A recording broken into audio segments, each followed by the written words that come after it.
Well, good afternoon, oh awesome seekers of veterinary healthcare careers. My name is Dr. Jim Harrell, and I'm the director for the Penn Foster Veterinary Academy, and I'm excited to have you all here with us this afternoon. And we're going to spend some great time, myself and my partner in crime, Megan Andrews, who is a credentialed veterinary technician with a bachelor's degree. She is the department chair for Penn Foster Veterinary Academy. I am the director for the Penn Foster Veterinary Academy, and we're delighted to have you aboard for this virtual open house. So let's go ahead and just kind of get started with some of our slides here. This is being recorded, by the way, so you will get a copy of the link to this recording so you can review this at your interest level, if you'd like. Also, if you have questions, please feel free to type them in. And I've got a screen up that shows the questions. I will either answer them now or later towards the end of the presentation. It just depends on what the question is, but we'll be more than happy to answer any questions you might have. And one of our awesome student ambassadors I see is here, Miss Megan, Lorraine Tompkins, who runs our Penn Foster A&P study group for our students on Facebook. So that's pretty cool. Hello, Lorraine. It's good to see you here today. And again, we're going to have some fun as we share some of the fascinating things that are in the world of veterinary medicine and veterinary technology for you. Now, don't raise your hand, but I'm assuming you all love animals. Is that kind of like, duh? Are you all feeling that same way? I'm sure that's the case. Well, I will tell you right now, what we're going to show you today, Miss Megan and I, we are going to show you a career path that you can take that opens up so many wonderful opportunities for you in the field of what we call veterinary technology or veterinary nursing. So with no further ado, let me just kind of give you a little look at the agenda we'll be talking about today. Megan and I will be doing introductions shortly with our slides and telling a little bit about our backgrounds and ourselves. Then we're going to go through the history of this awesome, wonderful veterinary technology / nursing profession. Once we do the history, we'll look at some career opportunities for veterinary technicians / nurses. And finally, we're going to look at our amazing AVMA accredited Penn Foster Veterinary Technician program here at Penn Foster. So, and by the way, all of the pictures that you see on the slides are students or graduates. These are action shots. So did you ever see yourself working with an owl? This is Holly, one of our graduates from about 3 years ago. I have some incredible action shots of some of the things that our students have done on their externships, as well as they'll send me some really cool information sometimes and so on. So the pictures you see, these are not just found on the internet somewhere. These are literally Penn Foster students or graduates coming to you with what they're passionate about. A love for animals and a wonderful career that they're looking forward to continuing the journey on. So let's go ahead and get started here. And Ms. Megan, I'll turn it over to you to say a few words about yourself. Sure, thank you, Dr. Jim. Hi, everyone. So my name is Megan. I am the department chair here in the Veterinary Academy. I started out my veterinary nursing career back in 2006 when I had graduated from a brick and mortar school. I had actually graduated with no veterinary technician experience other than what I learned in school. So for those of you that are nervous that maybe you've never worked in a clinic before, you can do it. And I am proof. So, I mean, I worked in clinic for a number of years, and then I started working here at Penn Foster in the education department. Thank you, Ms. Megan. And by the way, Megan is a wonderful, wonderful partner in crime. She's a great leader for our full-time and adjunct faculty. She is at what we affectionately call the mothership in Scranton, Pennsylvania, every day working with our full-time faculty. And she helps to service all of our students in all of the veterinary academy programs. And I'm honored to have Megan as a partner. She's a tremendous role model of what an awesome college-trained Penn Foster credentialed veterinary technician is all about, and so is the rest of our staff. I don't know if you all knew this or not, but we have over 40 full-time and adjunct credentialed veterinary technicians working on our team that help to service our students in a variety of capacities. So, and Megan is the great leader that takes care of all of the details of that at the mothership. All right, so hello, Megan. And so my name is Dr. Jim Harrell, and that is a picture with one of my now graduates working for IDEX, actually. She is a student, and when she was a student, we had a chance to have a tour of the Birmingham, Alabama Zoo. And Dana's mom was on the advisory board, so we got sort of an inside look, and I've never seen a picture with an elephant photobombing people before. And just to give you a little bit about my background, I taught junior high science for a couple of years before I knew that was not my calling. Went to vet school. When I graduated, I had a small animal practice for a few years, dog and cats, and I just still loved teaching, so I looked for ways to possibly teach at the college level, and that opportunity opened up on a part-time basis in one of the vet tech programs in the Detroit area.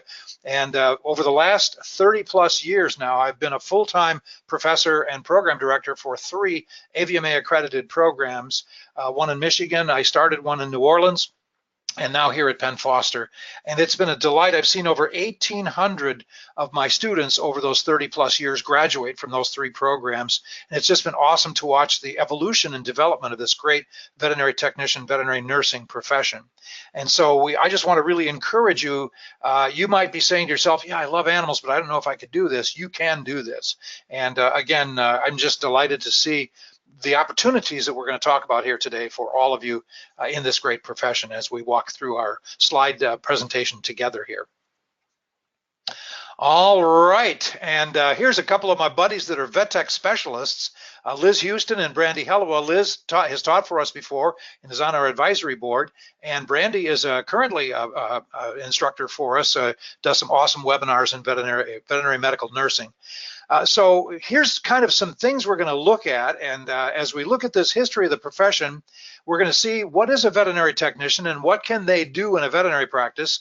We'll talk about vet tech education, online programs, the evolution of this incredible profession. It has changed so much. I will tell you honestly, I started teaching full-time as a college professor and program director in 1981. Some of you may not have been born by then. I'm still mentally 26, but my body says I've done that a couple of times. And then finally, we'll talk about vet tech specialists, of which Brandy and Liz are examples of vet tech specialists. So we're going to look at some of these things, Megan and I, as we go through these things together. So what is a veterinary technician? And I want you to kind of get a good scope for this, because a lot of times people don't really know or understand what they are. It's more than puppy hugging, although that's a big part of it. And again, we all love animals. I mean, I get pretty passionate and emotional when I think about the animals I've helped over the years and my pets that I've had over the years. A veterinary technician / nurse is a member of a noble profession. This is such a precious profession, just like veterinary medicine is. It is a college-trained professional. There are some on-the-job trained people, but they're really veterinary assistants. They're not really vet techs until they've graduated from an AVMA accredited veterinary technician nursing program. You are, those of you that are going to become veterinary technicians, become a critical member of the veterinary healthcare team, the right hand of the doctor, so to speak, and an essential teammate to the veterinarian. So much of what the technician does is hands-on nursing. And that's so powerful and so important, because the veterinarian is the medicine and surgery person, but it's the veterinary technician, the veterinary nurse, that really has a lot of hands-on opportunities with the animals themselves, and a lot of client relations to connect to help them to be better pet owners or better animal owners in the future. And the cool thing is, going through an AVMA accredited program like ours, veterinary technician students are trained to work with a variety of animal species. Now, the big 2 are dog and cats, but we also do cover number 3 and number 4, horses, and I affectionately say cows, although that's the female of the cattle. The bull is the male of the cattle, but those are the 4 that you'll get most experience with, although most of the job opportunities for graduate technicians is in the dog and cat area. And I will go through some of those things with a great career pathway slide that Megan and I will share with you a little bit later here in this presentation. All righty. Veterinarians can legally, or veterinary technicians legally can do all of the above and more. Now, this is pretty cool. Now, if you're wondering, this is actually one of our graduates, Elizabeth Exline, who was the graduate of the year, the Penn Foster graduate of the year of the thousands of graduates 2 years ago. And Liz literally is an office manager and now a credentialed veterinary technician for her practice in the state of Virginia. And take a look and see some of the things that technicians can do. They are truly the right hand for their doctors. Big time nursing care, so important that the animals get the wonderful personal touch after whatever it might be, diagnostics or surgery or even just outpatient vaccines or whatever it might be. Educating clients is a must. Owners, my definition of clients are dear and special people who are uniquely emotional and sometimes even weird about their pets. Now, don't raise your hand, but is that definition for you and your pets? But once again, we want to educate clients to be better animal owners, better pet owners than ever before.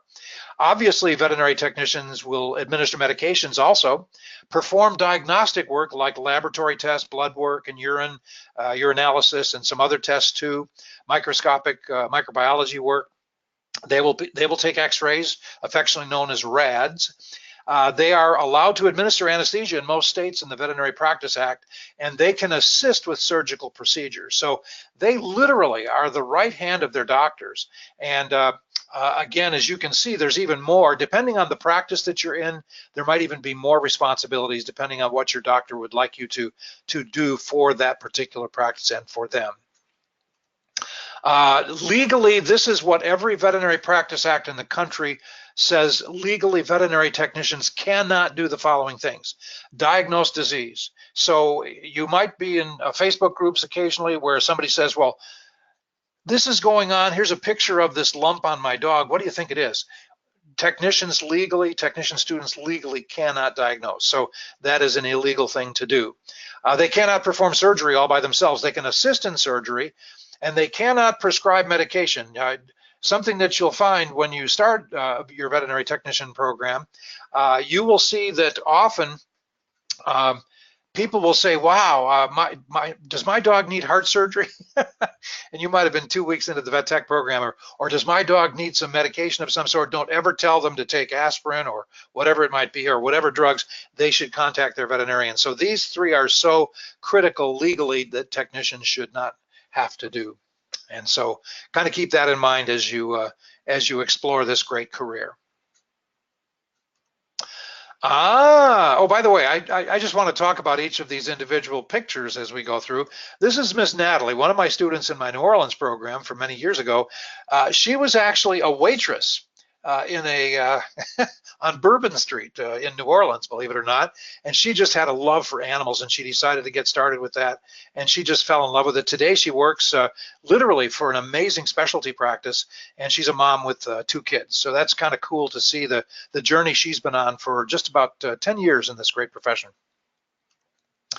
Veterinary technicians in action. Can you see yourself doing things where you might have to work with animals under anesthesia? Once again, this is one of our students on externship. Actually, both of them are students on externship, helping out with assisting in surgery on the right. I don't know what kind of a surgery that is that they're doing on the right, but that particular technician student on the right is helping the doctor on the left in that surgery. And then, of course, on the left, we have an anesthetized horse in what we call dorsal recumbency, upside down, and that is an actual graduate technician working with one of our externship students, actually helping to make sure the IV and the monitoring equipment is working well while the horse is under anesthesia then. Veterinary technician education. And again, Megan, I'm kind of monologuing and hogging this all. Feel free, if you've got anything you want to share at some point, we can have you just jump in here. I'll continue with this one because I know you have a lot of good stuff to share with some of the slides coming up shortly. Sure. Literally, I have watched the evolution of veterinary technician education. Did you know that your career, your profession did not have a college-trained program until 8 graduates from State University of New York and Delhi in 1963? So this is a very young profession. And it has evolved and exploded in numbers and great leadership over the last 50 plus years since 1963. I always wanted to try to find a picture of those first 8 graduates. Maybe I should contact Delhi to see if they would get me a copy of that. But literally before that program started, that very first program in 1963, there were no college programs. And literally people would go to their veterinarian with their pets, and sometimes they would say, oh, do you have a job? And maybe the veterinarian liked that person, or they were pretty good with animals, so they would hire them on and train them to be veterinary assistants, on the job trained people. But then as time went on, maybe they took on more responsibilities and so on. But all of the training was done at one hospital. So if you left hospital A to go to hospital B, you might not have the right skills, the right techniques to help hospital B that you learned so well at hospital A. That's why college trained programs have become so powerful and so important. 1997, we had our first distance learning program approved at St. Petersburg College. There's now 9 accredited distance learning programs and over 200 accredited brick and mortar programs in the country to train up veterinary technicians / nurses.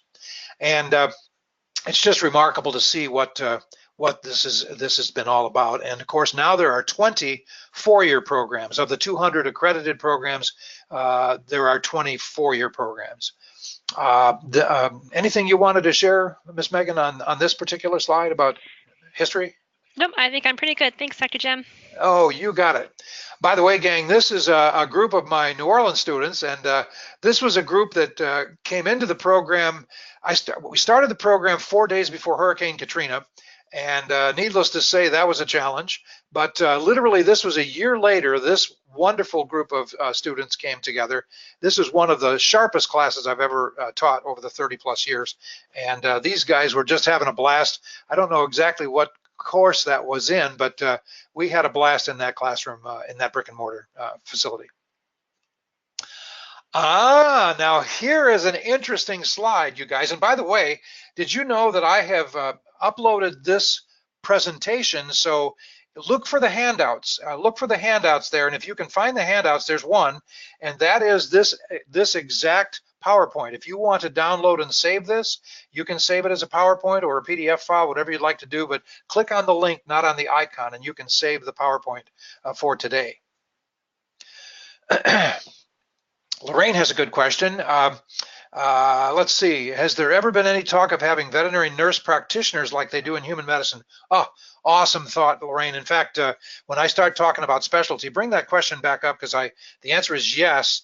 It's in its formative stages right now, but I want to address that a little bit later. So if I don't talk about it when we get to the vet tech specialties, be sure to bring that up again. Good question. As you can see, there has been an interesting journey of evolution of this veterinary technician. And literally, there was a Canine Nurses Institute in England in 1908. Wow, that's amazing. And the first woman veterinarian was 1910. I know I graduated from vet school in the 70s, and we had the record for the country for the most women veterinarian graduates at the time, and it was 25% of our class. Today, over 80% of most starting vet school classes is women today. So it's really amazing to watch the evolution and changes that have occurred in veterinary medicine as well as veterinary technology. As you can see, we are here in 1963 on the evolutionary chart here.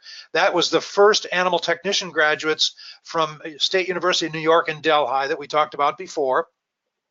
The American Veterinary Medical Association started in 1968, 5 years later, accrediting programs to make sure that the standard of education was high for anyone graduating from programs calling themselves veterinary technicians. And that's just wonderful. Then in 1981, and by the way, that was my first year as a program director in Michigan. I was at that conference when the North American Veterinary Technician Association, NAVTA, was established. It was so cool to watch. And actually, the first president of NAVTA I worked with in private practice back in the day, Gail Woltz, and she was pretty awesome. And it was so neat to watch. She was utilized so well in the practice where she was working. So that was pretty cool. As we move forward, again in 1994, the first national NAVTA Vet Tech Week occurred in 1994. We've got one coming up annually in October, and we'll be having some great webinars this October during National Vet Tech Week also. Literally in 1999, we finally changed from animal technician to defining veterinary technician, which is very, very good. And veterinary technician, veterinary assistant became part of the Model Veterinary Practice Act, which is so awesome. So, and then once again, as you can see, in the year 2000, there weren't that many programs. Look at this, only 2 distance learning programs and only 84 brick and mortar schools. And today, of course, we've got 9 distance learning and over 200 brick and mortar. And look at this one, in 2013, there's over 80,000 veterinary technicians in practice in the United States, all graduates of programs throughout the year. So it's just been kind of neat to see this evolution then. And oh, Mary, good question. What high school electives do you suggest to prepare us for the vet tech program? Megan, any thoughts on anything that they might want to take in high school to get ready to become a veterinary technician? Science classes are really important. Sometimes high schools will offer like AP courses and anatomy, even if it's human anatomy, that always does help with animals as well, biology, chemistry. Oh, I'm in total agreement. And if you love animals and you're not sure about science and math, get ready to take some science and math, because this is really a scientific career, just like nursing or medicine and so on. So it's so important to have that background. And it's okay if you're not really great in math. You'll learn how to get good in math in some of the courses in the program that Megan and I will talk about coming down the road here. Absolutely, Good stuff. I agree there. Stuff. And let's talk about some specialties now before we look at career pathways. Once you graduate from those 200 programs, you are now and you pass the veterinary technician national exam, you will become called a credentialed veterinary technician. Now, if you want to stop right there, that's a beautiful thing. You can, whether it's a 2-year associate degree or a 4-year bachelor's degree, that you're a credentialed veterinary technician. But more and more of our graduates of all the programs in the country are looking into becoming a specialist, a VTS, a veterinary technician specialist. And again, there's a website called navta.net, and on their homepage right there, you can click on the specialties menu, and you can find exactly this information that I'm going to show you in the next couple of slides. And there are now currently 15 different specialty groups you can become a member of. And the beauty of this is, if you have interest in any area, as you go through the accredited AVMA accredited program, you'll get introduced to all of these different areas with courses in those areas. And depending on your interest, you might fall in love with anesthesia or emergency critical care or maybe internal medicine. And so let's just take a look. And this is literally right from the NAVTA website, fairly recent. I know this is all currently updated, although they've just added a 15th specialty in radiology just recently that probably will not be on this slide because that just happened this week. Anyway, they have societies and academies. A society is for individuals interested in a specific discipline of veterinary medicine that must represent a distinct and identifiable specialty supported by an existing veterinary specialty. Now let's look at the academy.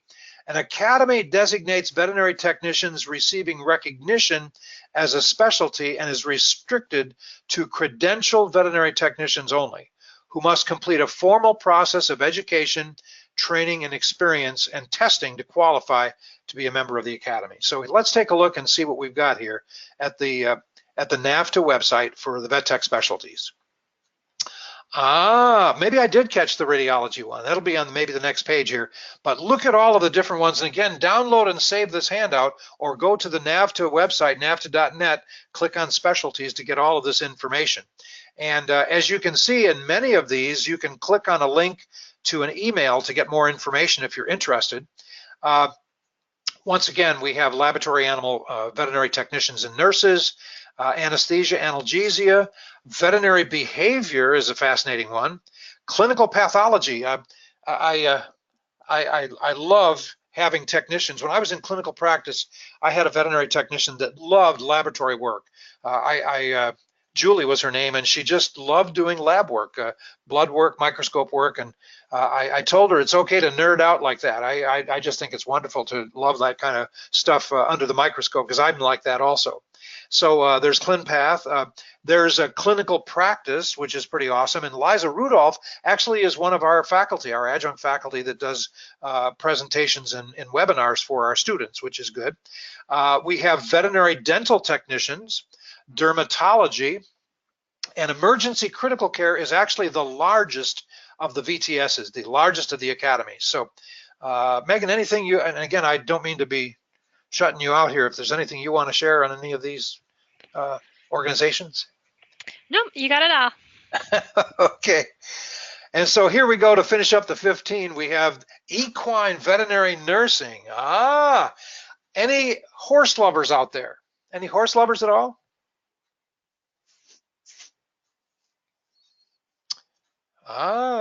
It's kind of quiet on that one, okay, but that's okay. But if you were a horse lover, you could become a specialist in that area.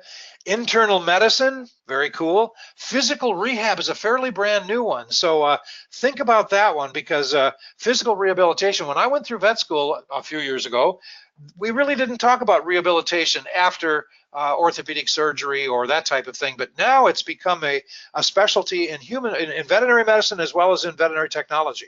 So physical rehabilitation, veterinary nutrition, I think that's wonderful, and ophthalmic technicians, which is pretty cool, and surgical technicians.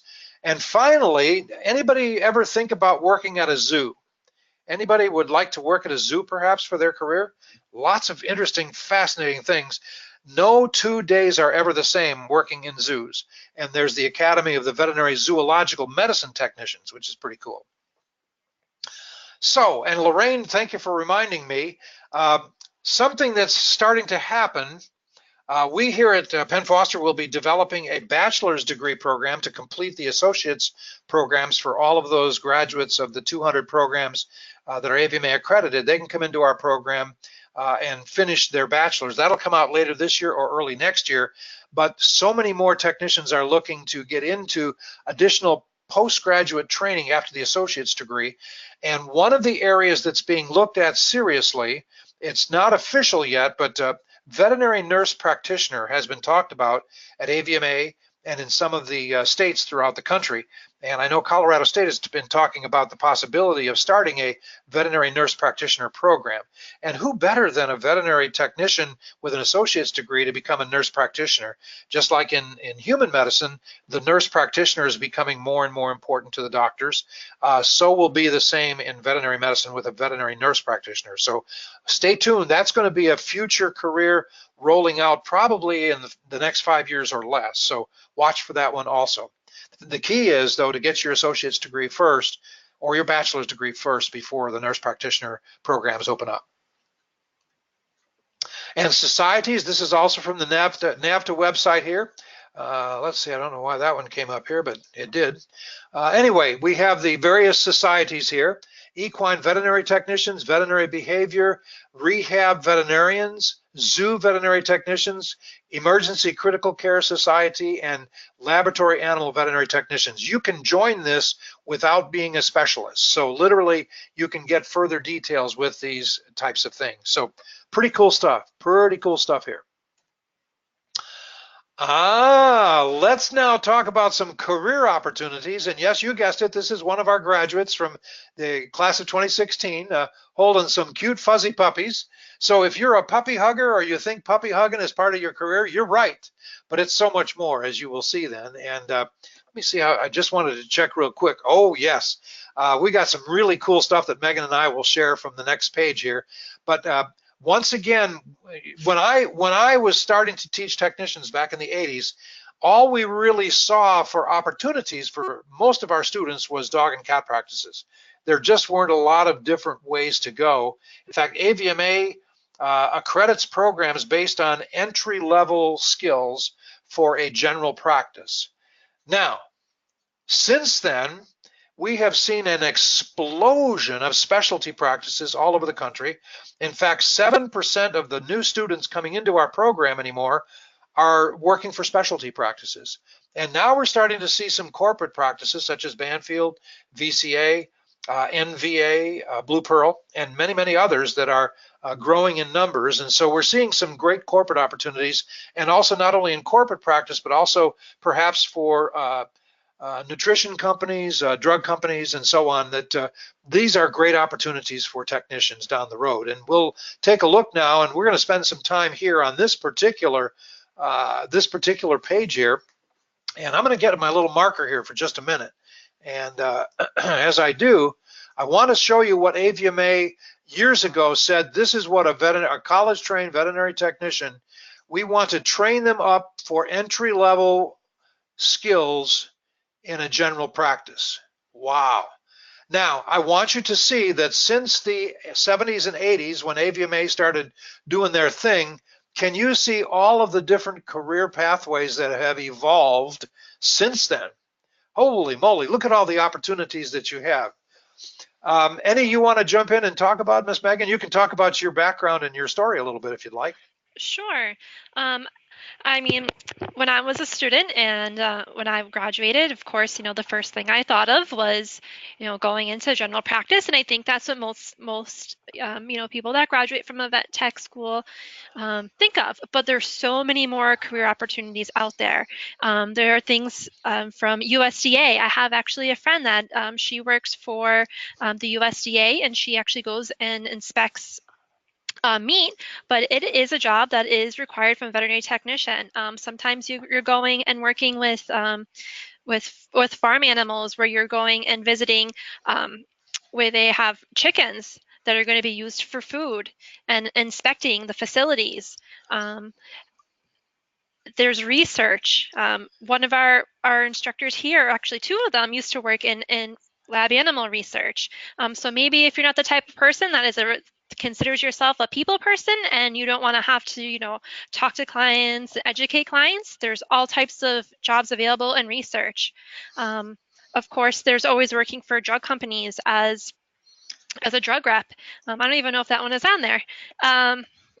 But, those are all jobs. You're right, Megan. That one needs to be added. That one does need to be added. Yeah, for sure. Of course, working for shelters, and we can't forget about education.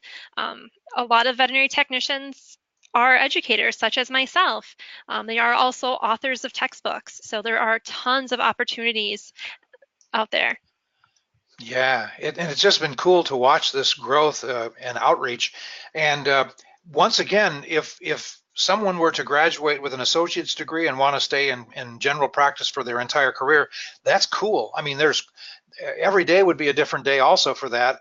But the cool thing is, if someone would like to step up to the plate and develop themselves even more, there's more educational opportunities than ever before. Bachelor's degrees in veterinary technology programs, bachelor's degrees in business like Megan has, and again, teaching opportunities, research, the nonprofits, humane societies, wildlife rehab. You probably won't make a lot of money there, but you'll have a tremendous impact in animals' lives with those, shelter rescue groups and so on. And the government always seems to pay well. If you wanted to have a 9-to-5 type job, I had a good friend of mine that used to come and talk to my students about laboratory animal medicine. They said, if you want to have an exciting job and not make a lot of money, stay in a general practice. But if you want to have a really boring job and make a lot of money, go to work in laboratory animal research. So, and he was being kind of teasing about that. But once again, there's so many different opportunities. And of course, even now, more and more, we're starting to see that veterinarians don't like running practices. They would rather hire someone to be the hospital manager. I'm trying to get my little marker back. There we go. Hospital management. And wouldn't it be great to have some training for technicians to be able to become hospital managers? In our bachelor's program, there will be a management track. In fact, we even have a veterinary practice manager career pathway now with an undergraduate certificate available now for those that might like to be a manager of a veterinary practice one day. So like Megan said, we just have so many pathways, and the original one is still a very important one. The majority of our graduates will start out there, but don't ever think that this is a dead-end job. Look at all of the different opportunities you have to do your thing with further education or further career opportunities right here on this page, including drug companies and nutrition companies to be sales reps or service reps. Right, and I think a lot of people also forget that, as a veterinary technician, we're also helping people. We're helping animals have better lives, but, when we're working with, client education, especially for large animal, for food animal, we're educating farmers and people that are, raising those animals for food. We're the ones that are keeping the rest of the human population safe from, harmful drugs or things like that. You're so right, Megan. And that's one of the special things about veterinary medicine, me, the doctor, and veterinary technology for you technicians. We have two different clients, if you will. We have the client, which is owners, and the patient, which are animals. And we serve people as well as animals. And those, I don't know of any other professions in the world where you can do both here. And maybe the pediatrician, although the babies are not animals, but they're cute little things. I had a veterinarian friend of mine, Megan, years ago when I was in pre-vet, getting ready to go to vet school, and I worked with him all one summer. And at the end of the summer, he was an associate veterinarian in a multi-doctor practice. Dr. Fordyce, he was just the coolest guy, and he taught me so much before I started vet school. And as I was leaving on my last day, I said, wow, good luck to you with everything. He says, well, I'm leaving too. I said, what are you doing? He said, I'm going to medical school. I said, wow. I said, what area of medicine are you going into after being a veterinarian? He said, pediatrics. I said, well, that's pretty different, babies and animals. He said, no, not really. Kids are probably the most honest patients in human medicine. If they're not feeling well, they're going to tell you they're not feeling well. They're not going to hide it like some adults do. And he said also, if they don't like something you're doing to them, they'll bite you just like a dog or a cat. So I thought, well, maybe pediatrics and veterinary medicine are sort of similar. So, but again, it's just kind of interesting to see that it's just so neat to see the opportunities that are there to work with people and their animals, and pediatrics, people and their little babies that are more like cuddly critters than they are humans yet. They'll grow up to hide their ills, I guess, or whatever. So anyway, we have an amazing program, and I'm going to be quiet here, Miss Megan. I'm going to let you do your thing, and then I'll kind of follow up with a few thoughts too. But feel free to share anything at all that you'd like to share with our 4-semester program here, and then I'll complement whatever you have shared with some further information too. Sure. So as you said, we do have an amazing program here at Penn Foster. And our program not only will prepare you for your career as a veterinary technician, and if not most, but all of those career paths that Dr. Jim had shared in the previous slides, but it's also going to prepare you to pass your VTNE, which is the exam that you're going to take to become a credentialed veterinary technician. We have 2 clinical externships, and these are where you're going to gain your hands-on experience. Like I said earlier, it's okay if you don't have any clinical experience if you're coming into the program. You will get it in your externships, and we also recommend doing things before you get to your externship if possible, like shadowing, volunteering, or even getting a job as an assistant at a hospital. So during those externships, you're going to work with various species. In the first externship, you're going to work with dogs and cats only. And here you're going to learn your more basic vet tech skills, like restraint, drawing blood, working with clients, and communication skills. And these are really the foundational skills that you're going to learn hands-on for when you get to your second externship. And in your third and fourth semesters, you're going to build your knowledge to be able to prepare you to do those skills for your second externship. And this externship, you're going to work with mainly cats and dogs again, but with more advanced vet tech skills. This is where you're going to get into the real meat and potatoes, doing surgery, assisting a surgery, anesthesia.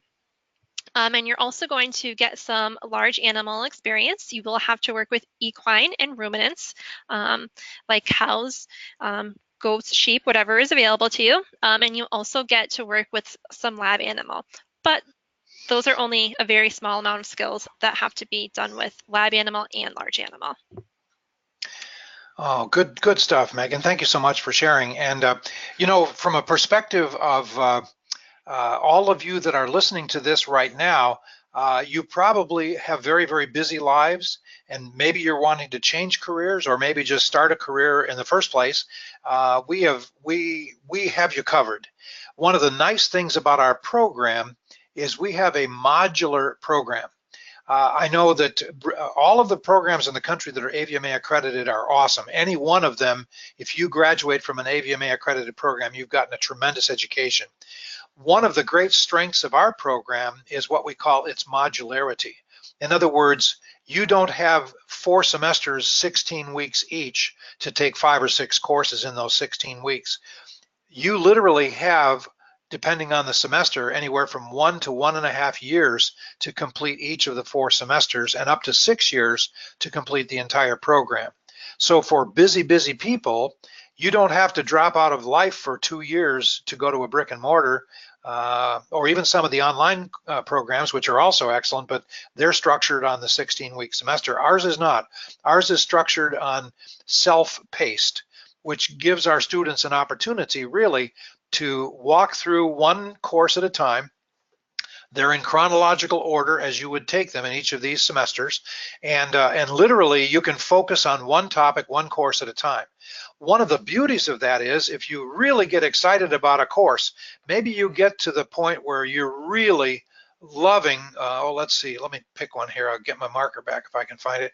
Maybe you really love and fall in love with medical nursing and you say, oh, I want to learn a lot more about it. You can take a deep dive into a lot of resources you're learning about in each course. Or maybe you say, oh, you know what? I'm loving anesthesia, and I'm an anesthesia veterinary assistant where I'm working.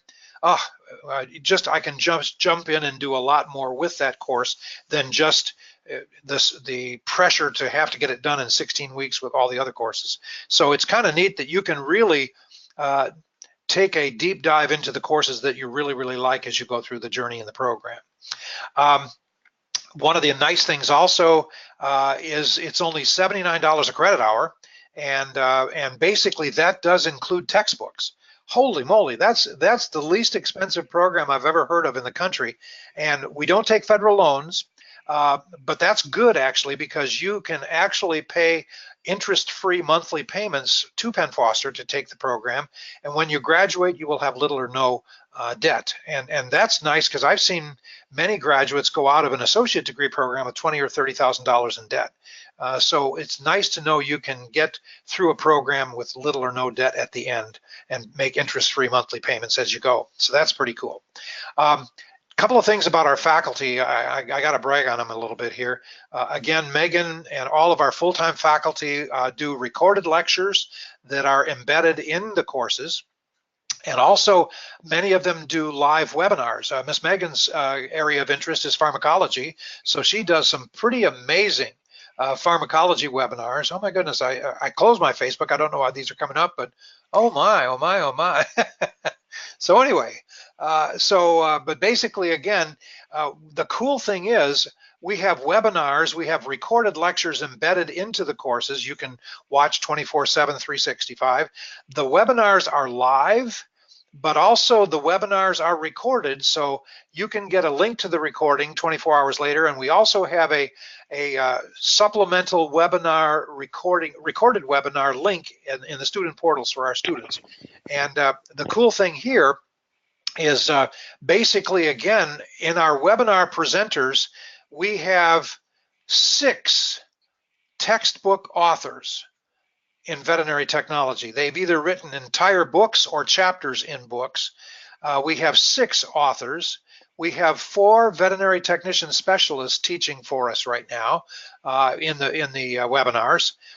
It's remarkable just the quality of all of our faculty, both part-time and full-time in our program. And again, I thank Megan for her great leadership to really sort it all out and have the people in the places that need to be there to help our students, whether it be on externship with evaluation or grading or webinar presenters and so on. So we've got a great program to give to you guys, and you can start at any point in time.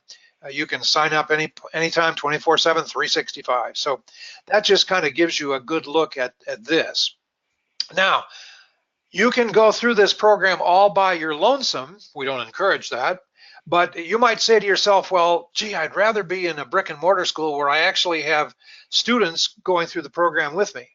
I'm so glad you're thinking about that, because guess what we have? We have community. We have social media community that is awesome. And I will tell you right now, when I first started 6 years ago at Penn Foster, we only had one, maybe two Facebook groups. And they were very, very small at the time. Penn Foster Veterinary Technicians is our primary Facebook group. And we have thousands of members there. These members now, wow. These members now include students, prospective students. If you're a prospective student, search us out in the Facebook search engine under Penn Foster Veterinary Technicians, and I will send you a welcome message and welcome you in. And you can feel free to ask. It's a very transparent group. It's a very positive group. We have lots of wonderful exchanges, student to student. Many of our faculty lurk in there and answer questions for our students. We also have national leaders at the NAVTA national level, and also many, I think over 25 veterinary technician specialists that lurk in there and answer questions to our students also. So we have some great ways for students to connect with one another. Something new that's just happened recently, and I want to thank Miss Lorraine, one of our attendees here today, and many of her student ambassadors have recently started in the last few months some study groups for semester one especially. And look at this. We have two different semester one study groups, both of them fairly new in the last few months. And literally this is where, and they're pretty active, and they will have questions of the day that are shared by the administrators, which are often student ambassadors as well as myself. And now they'll also have study sessions that they will do, which is really kind of cool. We have now a biology study group. These are strictly for Penn Foster students, okay? The big one at the top is for anybody to check it out. But all of these below, you must be a Penn Foster student to be a member. We also have, and Lorraine is the administrator for this particular group, the Penn Foster, it's called PF A&P Study Group. Oh, do they do some awesome stuff in there. Thank you, Lorraine, for your wonderful leadership, your servant leadership there.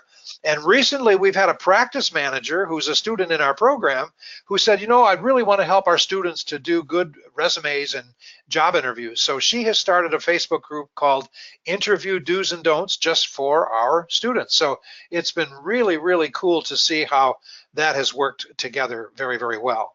So we just want to really encourage you, if you're not sure if this career or this program is for you, come in and find out transparently the good, the bad, and the ugly in our large Penn Foster Veterinary Technician group. Once you're in the program, there's all sorts of other areas. The VTNE review is for fourth semester students and graduates only. We also have a vet assistant group that's open for the public. And look at this, medical math, equine, there's even a study hall, but once again, I'd say the majority of things happen in the big group and our study groups at the bottom here. So lots of good stuff there. Oh, Lorraine, good to hear that the interview group is awesome. That's good to hear. Susan asks a question. If my current clinic doesn't cover all the species types needed, can I use it and another clinic to cover both externships? Oh, what an awesome question, Susan. And yes, the answer is there's flexibility there. We all of the skills that are taught in our two externships that Megan talked about are AVMA required for any student graduating from any of those accredited programs, and we are very flexible on that. And basically, again, what you will see is you might need a couple, three different practices to be able to get your small animal, your large animal skills, and so on finished. And another good question that I see, Lauren has asked, is there a deadline to sign up for classes this fall? Oh, this is so awesome, Lauren. Good question. Because we're modular, you can sign up anytime. So many of the brick and mortars, all of the brick and mortars will start fall semester very soon now, but we are open 24/7, 365. So you can sign up on Christmas Eve or 4th of July or whenever you'd like to sign up and get started. So that's pretty nice then too. Brittany, you're doing the perfect thing to ask questions. Brittany said, how do I ask questions? Type them up right there and I'll be happy to help answer that for you too. So, wow, I didn't know that, Lorraine. There's a pharmacology study group too. Send me the link on that one. I'd love to, Megan and I would love to get a little more information on that one. That's cool. Brittany has asked a great question. How does an externship work? Megan, do you want to address externships? I know you oversee our wonderful externship team, and maybe you can give her some thoughts on the externships. Sure, I can definitely do that. So what will happen is, at the end of your second semester, so like I said, there's two externships. There's one at the end of your first semester, and there's one at the end of your fourth semester. So as a student, what you need to do is to complete all your coursework for your first semester and your second semester. And then you do your externship. The reason is that we want you to complete all your coursework first is we want to make sure that you have the knowledge that you need to go out and do those hands-on skills that you're going to be required for your externship. Once you get towards the end of your second semester, you'll be given access to the paperwork for your externship. In that paperwork, it'll give you instructions on what you need to do. So basically, you'll have to fill out some paperwork with the facility that you're using with their information. You will need to have certain criteria met, like have either a doctor or a credentialed veterinary technician who has graduated from an AVMA school as your site supervisor. You'll have to fill out the required paperwork, you send it in to us, and then once we make sure you're with your site that you're okay to start, we'll give you the okay. So for your first externship, that's pretty much what you need to do, is just to fill out the paperwork and send it in, and we give you the approval to start. Awesome. Thanks, Megan. Can you give them a little bit of an idea on what skills in externship 1 and 2? Because that way they can have a little better idea of what we cover. So sure. So for an externship 1, like I said, it's mostly basic small animal skills. You're going to be doing things like drawing blood. You're going to, from dogs and cats, you're going to learn how to properly restrain dogs and cats. You get to do some fun stuff like learn how to express anal glands. You get to exciting. Yes. For any out there who have any veterinary experience, you'll know that a little bit of my little sarcasm there. And for those of you that do not have any veterinary experience as of yet, you'll understand once you get there. Nothing scary, just a little stinky. You'll also learn how to triage clients when they call in. If they're calling in with an emergency, you'll learn how to schedule appointments appropriately, as if somebody is just bringing their dog or cat in for a wellness visit, or if they're coming in for a sick visit. You'll learn how to keep appropriate records for patients, because it's a very, very important part of being a vet tech. Medical records are one of the ways that we communicate with each other inside of a veterinary hospital and make sure that no mistakes happen. And most importantly, you're going to learn to be the patient's advocate. And I think that's one of the most important jobs overall as a veterinary technician. Animals aren't able to speak for themselves. So as a vet tech, all these skills are going to teach you to learn to be that patient's advocate. You're going to be practicing through Penn Foster. You're going to learn the best techniques, and in your externship, you're going to do those hands-on. You're going to practice to be a veterinary technician in your externship, and you're going to help those patients. Wonderful information, Megan. Thank you so much. I see we have a couple of other good questions about externships too. Will there be anything about rabbit care, Brittany? That's a great question. Yes, in clinical externship too, yes, we have the pocket pets and little critters, and that works out very, very well. Let's see. Boy, we got some good questions coming up here. And I think I saw another one there. Kelly asks, will Penn Foster give us a list of vets that accept externships? Actually, we encourage and we want our students to go out and do job interviews. So this helps develop your skills of interviews and resume writing and so on. So you will have to get your own externship sites, but that's good because that will help you develop those soft skills to be able to find a place to work. And believe it or not, a lot of our students coming in anymore are working for veterinarians already. Now, if you're not, that's okay. You will get some good information in those first 2 semesters on how to put together a good resume and how to get ready for, for externships.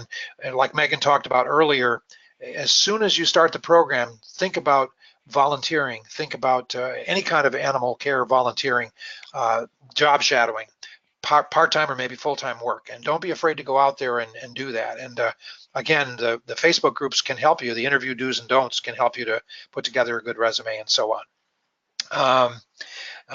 Brittany is saying, I've seen that the externships need to be recorded. Is that true?